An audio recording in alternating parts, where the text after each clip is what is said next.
এখানে আমি family time spend করতে আসি। সো 18 ঘন্টা কাজ করছি বাংলাদেশে। সো লন্ডনে এসে আবার বিজনেস দেখা, আবার কাজ করা।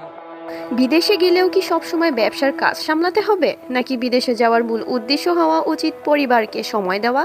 কন্টেন্ট ক্রিয়েটর নুসরাত জাহান অন্তরাকে এবার একই বলল রুবায়েত ফাতেমা তন্নি। চলুন ভিউয়ার্স, ঘটনার বিস্তারিত জেনে আসি। সম্প্রতি জনপ্রিয় ব্র্যান্ড প্রমোটার রুবায়েত ফাতেমা তন্নি লাইভে এসে বলেন তিনি লন্ডনে আসেন মূলত ফ্যামিলি টাইম স্পেন্ড করার জন্য।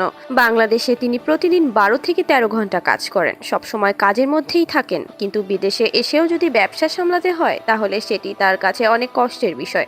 তাই বিদেশে এসে তিনি এসব করেন না, এমনটাই জানিয়েছেন রুবায়েত ফাতেমা তন্নি। তবে নেটিজেনদের একটি অংশ মনে করছেন এই বক্তব্যের মাধ্যমে রুবায়েত আসলে নুসরাত জাহান অন্তরাকে ইঙ্গিত করেছেন। কারণ নুসরাত জাহান অন্তরা বিদেশে ঘুরতে গেলেও নিজের ব্যবসার বিভিন্ন কাজ সামলাতে দেখা যায় তাকে। চলুন এবার তন্নি আসলে কি বললো তা শুনে আসি। আমি তো বাংলাদেশে বিজনেস করি আলহামদুলিল্লাহ। আর আমি বাংলাদেশের টাইম দিয়ে আবার এখানে বিজনেসের টাইম দেওয়া আসলে ডিফিকাল্ট। মানে এখানে আসলে ফ্যামিলির সাথে থাকাটাই ভালো লাগে আর কি। মানে বাংলাদেশে তো কাজ করি ভাই, এভরিডে 12 ঘন্টা, 16 ঘন্টা, 18 ঘন্টা কাজ করছি বাংলাদেশে। সো লন্ডনে এসে আবার বিজনেস দেখা, আবার কাজ করা ডিফিকাল্ট, আসলে কষ্টের।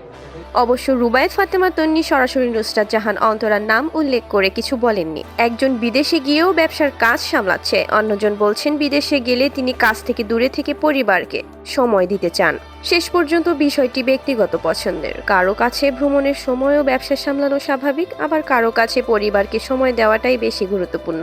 ভিউয়ার্স, আপনাদের কাছে কি মনে হয়? রুবায়েত ফাতেমা তন্নি কি নুসরাত জাহান অন্তরাকে ইঙ্গিত করেই এসব বলেছেন, নাকি এটা শুধুই তার নিজের মতামত?